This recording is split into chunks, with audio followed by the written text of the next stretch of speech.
बिस्मिल्लाहिर्रहमानिर्रहीम। Welcome to medicines word. आज हम लोग डिस्कस करेंगे टर्बीसिल के बारे में।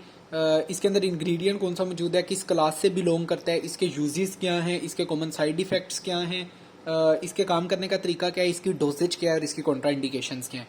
तो अगर हम इसके अंदर इंग्रेडिएंट देखें तो वो है टर्बिनाफिन, जो कि एंटी फंगल क्लास से बिलोंग करता है। अगर हम इसके यूजेस देखें तो ये फंगल इन्फेक्शन को ट्रीट करने के लिए यूज होता है। फंगल इन्फेक्शन कहाँ कहाँ पे हो सकती है? स्कैल्प पे हो सकती है, मतलब हमारे सर पे हो सकती है। उसके बाद बॉडी पे हो सकती है, बॉडी के किसी हिस्से पे हो सकती है। उसके बाद ग्रोइन एरियाज के अंदर हो सकती है, जैसे कि जो एब्डोमिन और थिक के दरमियान का जो एरिया होता है, पेट से नीचे वाला जो एरिया होता है, जो ग्रोइन का एरिया, वहाँ पे हो सकती है। फीट पाँव पे हो सकती है, जिसे एथलीट्स फुट बोलते हैं या टीनिया पेडिस भी बोल सकते हैं, वहाँ पे हो सकती है। उसके बाद जो फिंगर्स के नेल्स होते हैं, यहाँ पे फंगल इन्फेक्शन हो सकती है। या जो पाँव के नेल्स होते हैं, 2 नेल्स जो उनसे होते हैं, वहाँ पे भी फंगल इन्फेक्शन हो सकती है। ठीक है, तो इस फंगल इन्फेक्शन को ट्रीट करने के लिए हम लोग टर्बिनाफिन यूज़ करते हैं।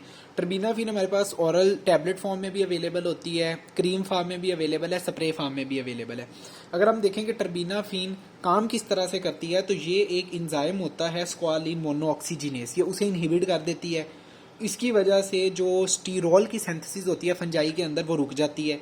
तो इससे आर्गोस्टीरोल कम बनता है, जो कि एक इंपॉर्टेंट कंपोनेंट होता है इसकी सेल वॉल की सिंथेसिस का। तो उससे सेल वॉल डैमेज हो जाती है और फंजाई किल हो जाता है। अगर हम इसके साइड इफेक्ट्स देखें तो अगर ओरल यूज़ कर रहा है कोई, तो जो टेस्ट डिस्टर्बेंस हो सकती है कुछ टाइम के लिए, उसके जो मुंह का टेस्ट है वो चेंज हो सकता है, नोजिया हो सकता है, वोमिटिंग हो सकती है, पेट के अंदर दर्द हो सकती है, सर में दर्द हो सकती है, स्किन के ऊपर रैशेज वगैरह बन सकते हैं। ये इसके कॉमन साइड इफेक्ट्स में शामिल है। इसके बाद आ जाता है कि जो ये लीवर फंक्शन के लिए एक सीरियस प्रॉब्लम काज करती है। ठीक है, मतलब अगर किसी पेशेंट को पहले से ही लीवर प्रॉब्लम है तो वो जो हमारे पास टर्बीसिल है ये यूज़ ना करे।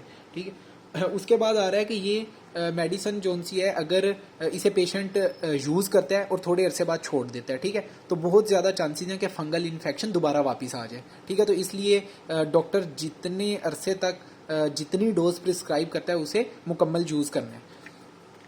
इसके बाद अगर हम देखें कि इसकी डोज कितनी हो सकती है, तो 250 mg की अगर टैबलेट है तो वो वंस पर डे यूज़ होती है। अगर फिंगर नेल्स है तो उसके लिए ज़्यादातर 6 वीक्स के लिए यूज़ होती है। और अगर 2 नेल्स के ऊपर फंगल इन्फेक्शन हो गया है तो उसके लिए 12 वीक्स के लिए यूज़ होती है। लेकिन अगर स्कैल्प के ऊपर हो गई है, ग्रोइन एरिया पे हो गई है, बॉडी के किसी और हिस्से के ऊपर हो गई है, पाँव के ऊपर फंगल इन्फेक्शन हो गई है, तो फिर जो डॉक्टर है वो चेक करता है कि फंगल इन्फेक्शन कितनी ज़्यादा हुई है। अगर सवेयर हुई है तो इसकी डोज भी ज़्यादा होगी, तो और ये लॉन्ग पीरियड के लिए यूज़ करेंगे। अगर कम हुई होती है तो उसके लिए फिर थोड़ा अरसा ही यूज़ करनी पड़ती है और इसकी डोज भी कम रखी जाती है। ठीक है, अगर हम इसकी कॉन्ट्राइंडिकेशंस देखें तो ये हमारे पास क्या करती है कि क्रॉनिक या जो एक्यूट लीवर डिजीज़ कर सकती है। ठीक है, तो इसलिए जो लीवर पेशेंट्स होते हैं जिनका लीवर पहले से प्रॉपर फंक्शन नहीं कर रहा होता, उन्हें टर्बीसिल यूज़ करनी चाहिए।